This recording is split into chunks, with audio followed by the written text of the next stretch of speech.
नमस्कार, देवभूमि समाचार में आप सभी का स्वागत है। मैं हूं आपके साथ प्रज्ञा मिश्रा। बुलेटिन की शुरुआत करेंगे बड़ी और अहम खबर के साथ। तो सबसे पहले बात कर लेते हैं भारतीय क्रिकेटर टीम के स्टार बल्लेबाज ऋषभ पंत के राज्य में खेल के लिए जमीन नहीं मिलने को लेकर किए गए ट्वीट पर मुख्यमंत्री पुष्कर सिंह धामी ने प्रतिक्रिया दी है।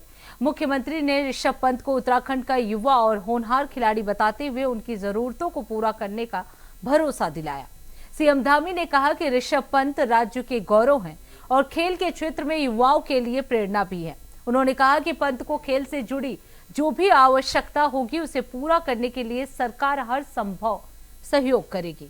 मुख्यमंत्री ने यह भी कहा कि ऋषभ पंत अपनी जरूरत और समस्या को लेकर संबंधित अधिकारियों से सीधे संपर्क कर सकते हैं। मुख्यमंत्री के इस बयान के बाद उम्मीद जगी है कि राज्य में खेल सुविधा और खिलाड़ियों को बेहतर संसाधन उपलब्ध कराने की दिशा में सरकार आगे कदम उठाएगी। ऋषभ पंत के ट्वीट के बाद ये मुद्दा चर्चा में आया था।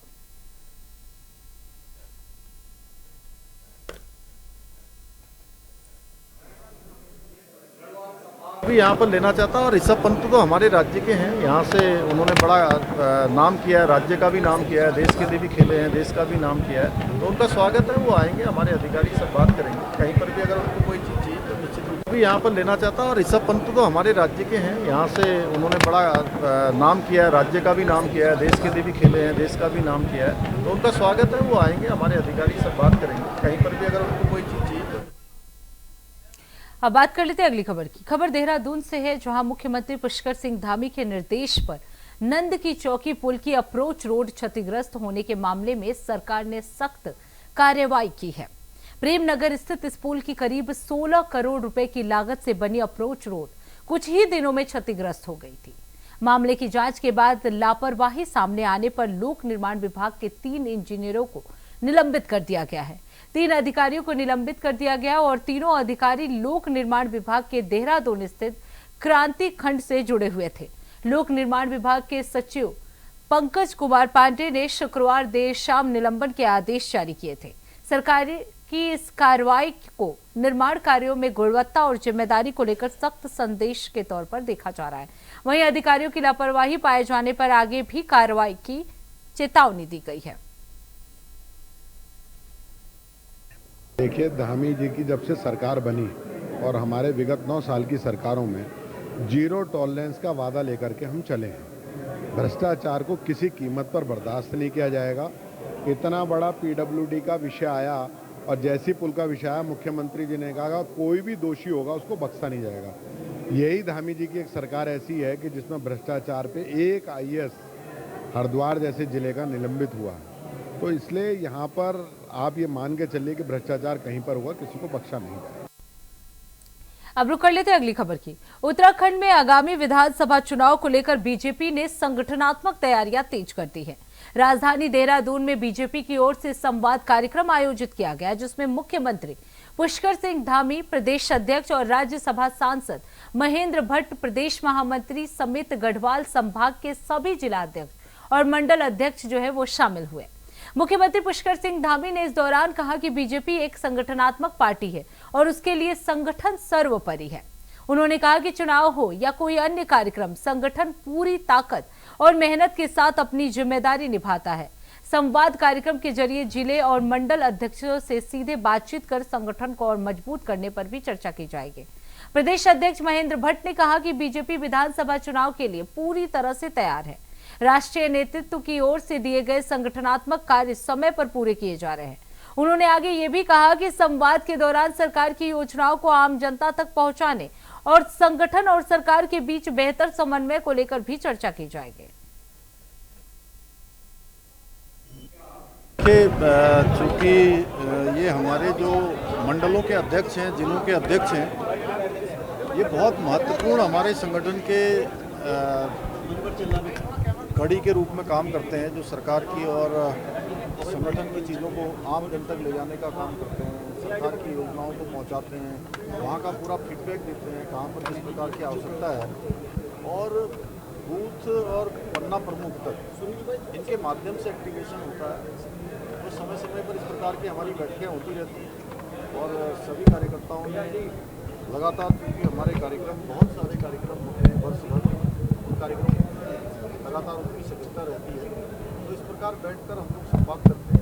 मंडल के सभी मंडलाध्यक्ष जिलाध्यक्ष के साथ हमारा संवाद कार्यक्रम बैठक का कार्यक्रम है। पार्टी ने अक्टूबर तक के कार्यक्रम निश्चित किए हुए हैं।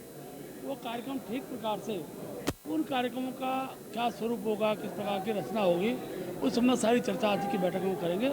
माननीय मुख्यमंत्री की बैठक में रहने वाले हैं और मैं कह सकता हूँ मुख्यमंत्री के मार्गदर्शन में ये बैठक कार्यकर्ताओं के अंदर उत्साह का। अब रुक कर लेते हैं अगली खबर की। मुख्यमंत्री पुष्कर सिंह धामी ने समाज कल्याण विभाग के अंतर्गत 9,87,017 पेंशन लाभार्थियों को जुलाई 2026 की पेंशन राशि का भुगतान किया है। मुख्यमंत्री कैंप कार्यालय में आयोजित कार्यक्रम के दौरान डीबीटी के माध्यम से कुल 146 करोड़ 32,50,000 रुपए की पेंशन राशि लाभार्थियों के बैंक खातों में हस्तांतरित की गई है। आपको बता दें, मुख्यमंत्री धामी ने कहा कि राज्य सरकार समाज के प्रत्येक वर्ग के कल्याण के लिए प्रतिबद्ध है। पेंशन राशि का समयबद्ध और पारदर्शी तरीके से सीधे लाभार्थियों के खातों में हस्तांतरण किया जा रहा है, जिससे पात्र लोगों को सरकारी योजनाओं का सीधा लाभ मिल सके। उन्होंने कहा कि सरकार का उद्देश्य समाज के अंतिम पंक्ति में खड़े व्यक्ति तक योजनाओं का लाभ पहुंचाना है। कमजोर वर्ग को सरकार अपने परिवार का हिस्सा मानती है। मुख्यमंत्री ने कहा, बुजुर्गों, विधवाओं और दिव्यांगजनों को पेंशन के लिए कार्यालयों के चक्कर न लगाने पड़े, इसके लिए सरकार लगातार व्यवस्था को सरल और पारदर्शी बना रही है।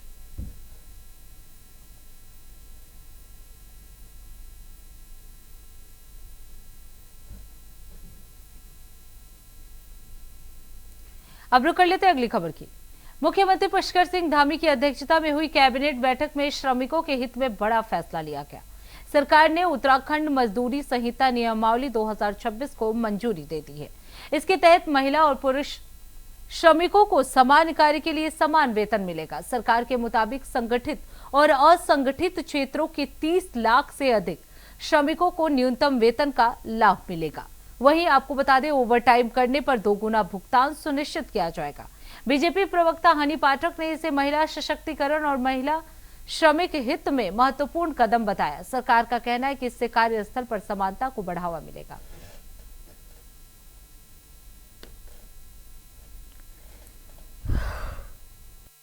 धामी सरकार जिस प्रकार से महिलाओं को लगातार सशक्तिकरण की दिशा में निरंतर प्रयासरत रहते हुए कार्य कर दिखा रही है, उसी के तहत उनका एक ये नया काम जो है कि जिसमें कैबिनेट में इन्होंने ये कहा है कि महिला श्रमिक हो चाहे पुरुष श्रमिक हो, उसमें सबको समान वेतन मिलना चाहिए।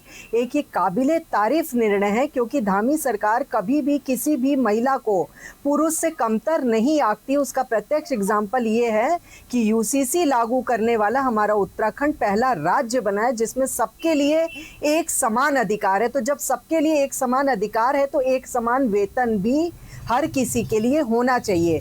कभी भी महिलाओं को पुरुषों के मुकाबले कमतर नहीं आंकना चाहिए। इसी के तहत कैबिनेट बैठक में अब की बार ये जो निर्णय लिया गया, उसके लिए सभी उत्तराखंड वासियों की तरफ से माननीय मुख्यमंत्री श्री पुष्कर सिंह धामी जी का बहुत बहुत आभार हम सभी व्यक्त करते हैं। संत शिरोमणि गुरु रविदास महाराज की 650वीं जयंती के वर्ष उपलक्ष्य में बीजेपी जिला कार्यालय पाताल देवी में कलश पूजन कार्यक्रम आयोजित किया गया। कार्यक्रम में बीजेपी पदाधिकारियों और कार्यकर्ताओं ने गुरु रविदास जी को श्रद्धा पूर्वक नमन किया। इसी दौरान सभी ने उनके बताए समरसता, समानता और मानवता के मार्ग पर चलने का संकल्प भी लिया। वक्ताओं ने कहा कि संत गुरु रविदास का जीवन सामाजिक समानता, न्याय और भाईचारे का प्रतीक है। उनके विचार आज भी समाज को एकता, सद्भाव का संदेश देते हैं।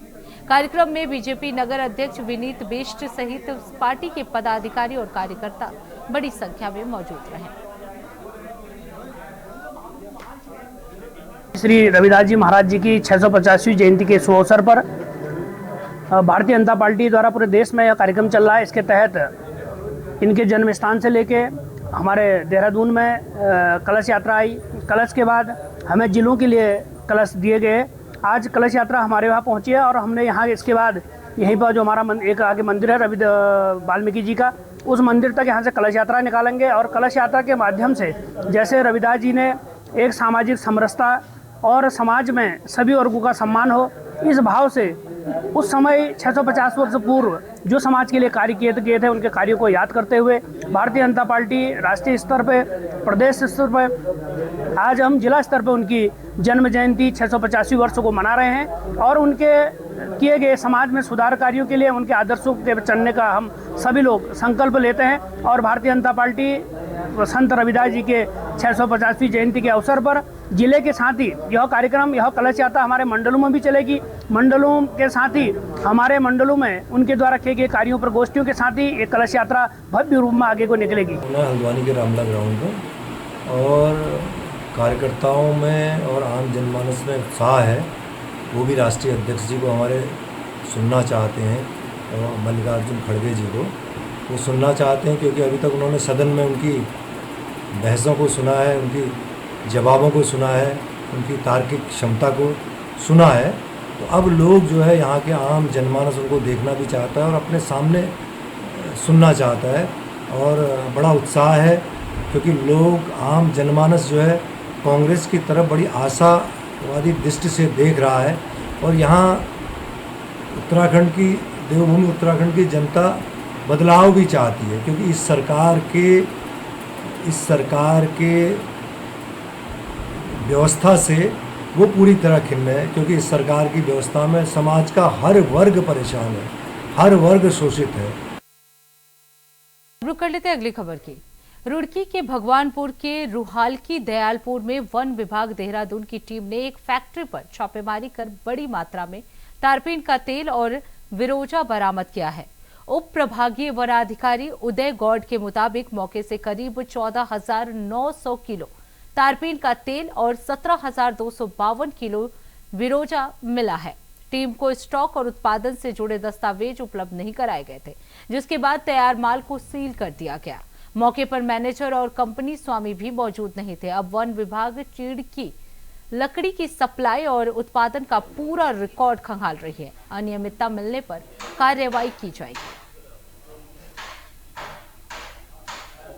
यहाँ पर एक रूटीन चेकअप है और यहाँ पर हमारी जो टीम आई थी उसने जो यहाँ पर जो ये Punjab rosin and chemicals works है ग्राम रुहालकी दयालपुर रुड़की में, तो ये जो यहाँ पर लीसा इन्होंने जो ला रखा है उसी की रूटीन चेकअप के लिए आए थे कि कितना इन पर लीसा है, कितना स्टॉक है, कितना स्टॉक में इंपोर्ट हुआ, कितना एक्सपोर्ट हुआ, सबका लेखा जोखा देखने हम आए थे। परंतु जैसे हम लोग पूरी टीम यहाँ पे आई तो यहाँ मौके पर कोई मिला नहीं है। उनके 4 श्रमिक यहाँ पर थे, कोई मैनेजर या कोई जो स्वामी है वो यहाँ पे नहीं मिले। तो नहीं किसी प्रकार के अभिलेख हमें यहाँ पे देखने को मिले। श्रमिकों द्वारा बताया गया कि अभिलेख हमारे पास नहीं है।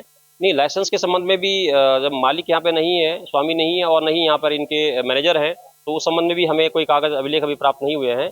उसकी भी जांच की जाएगी। अभी यहाँ पर जो बिरोजा है वो 17,252 किलोग्राम है और तारपीन जो है वो 14,964 किलोग्राम लगभग इतना पाया गया है। यहाँ पर कार्रवाई हमने जो UP resin and other forest produce act जो 1976 है उसके सेक्शन 13 के अंदर कार्रवाई की गई है और फिलहाल जो यहाँ पर ड्रम पाए गए हैं उनको फिलहाल सीज किया गया है। आगे इनको सीज किया जाएगा और जब्त किया जाएगा, कॉन्फिस्केट किया जाएगा, पूरा मालिक के खिलाफ कार्रवाई की जाएगी, विधिक कार्रवाई की जाएगी। अब रुक कर लेते हैं अगली खबर की। हरिद्वार में गंगा में डूब रही 2 महिलाओं के लिए एसडीआरएफ की टीम फरिश्ता बनकर पहुंची। हरिद्वार में दोनों महिलाएं नदी में डूबने लगी थी, तभी एसडीआरएफ जवानों ने तुरंत रेस्क्यू ऑपरेशन शुरू किया और दोनों को सुरक्षित बाहर निकाल लिया। समय रहते हुए इस कार्रवाई ने दोनों महिलाओं की जान बचा ली। एसडीआरएफ की तत्परता से एक बड़ा हादसा टल गया और दोनों महिलाओं को नई जिंदगी मिली। सोचा चलो गंगा जी भी नहा लें, जब यहाँ आए हरिद्वार दवा लेने तो पैर उसमें गंगा जी नहा रहे, उसमें पैर फिसल गया। पैर फिसलने पर अंदर चले गए, बच्चों ने बचा लिया भैया।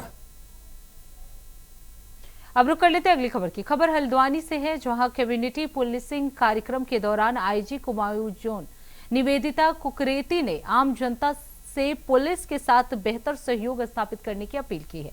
उन्होंने कहा, अपराध, नशे, सड़क दुर्घटनाओं पर प्रभावी अंकुश लगाने के लिए जनता की भागीदारी बेहद जरूरी है। आईजी ने बताया कि कार्यक्रम का उद्देश्य आम जनता को भारत सरकार की विभिन्न योजनाओं और ऐसे तकनीकी प्लेटफॉर्म की जानकारी देना है जिनके माध्यम से नागरिक पुलिस के साथ महत्वपूर्ण सूचनाएं साझा कर सकते हैं। उन्होंने कहा कि पुलिस और जनता के बीच बेहतर संवाद से कानून व्यवस्था को और मजबूत किया जा सकता है। कार्यक्रम में महिला सुरक्षा, सड़क सुरक्षा और नशे के खिलाफ जागरूकता पर भी चर्चा हुई।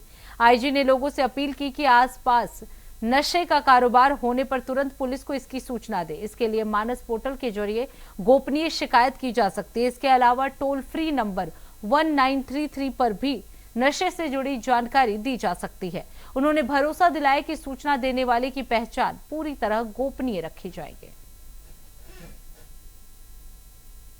पुलिसिंग के तहत एक पब्लिक से आउटरीच का कार्यक्रम था, जिसमें कि हम ये करना चाहते थे कि जो अलग अलग भारत सरकार की योजनाएं हैं, साथ ही साथ जो टेक्निकल प्लेटफॉर्म्स अवेलेबल हैं जिस पे कि वो हमारे साथ सूचना शेयर कर सकते हैं तथा जिससे उनको बेनिफिट मिल सकता है, उसका जानकारी उनके साथ साझा करें। तो इसी क्रम में जो है महिला अपराध एवं नशे के ऊपर भी चर्चा हुई, साथ ही साथ सड़क दुर्घटना एवं सड़क के ऊपर जो है किस तरीके से क्या रूल्स हैं उसके संबंध में भी जो है चर्चा हुई है। और इसी के साथ साथ जो भारत सरकार द्वारा मनी रिकवरी जो है मॉड्यूल और ग्रीवेंस रिड्रेसल मॉड्यूल लॉन्च किया गया है, उसके संबंध में भी यहाँ जनता को जानकारी दी गई है। जहाँ तक नशे के संबंध में बात है तो डेफिनेटली ये एक ऐसा प्रॉब्लम है जिससे कि हम सभी लोग जूझ रहे हैं। इसमें लगातार कार्रवाइयाँ भी हो रही हैं और जनता से यही सहभागिता की उम्मीद की गई है कि वो जो है इसके बारे में हमें ज़्यादा से ज़्यादा सूचनाएं बताएं। इसके लिए एक मानस पोर्टल जो है ऑनलाइन एक सुविधा है जिसके माध्यम से बता सकते हैं। साथ ही साथ 1933 नंबर है, टोल फ्री नंबर है, जिस पे कि अगर सूचना देंगे तो सूचना देने वाले का नाम पता जो है गुप्त रखा जाता है। और इसमें सभी से आज ये जो है सभी से अनुरोध किया गया कि उसमें स्पेसिफिक सूचनाएं दें, सटीक सूचनाएं दें, ताकि उस पर जो है कार्रवाई की जा सके। तो इसी के साथ देवभूमि समाचार में बस इतना ही। देश दुनिया की तमाम बड़ी खबरों के लिए तब के लिए नमस्कार।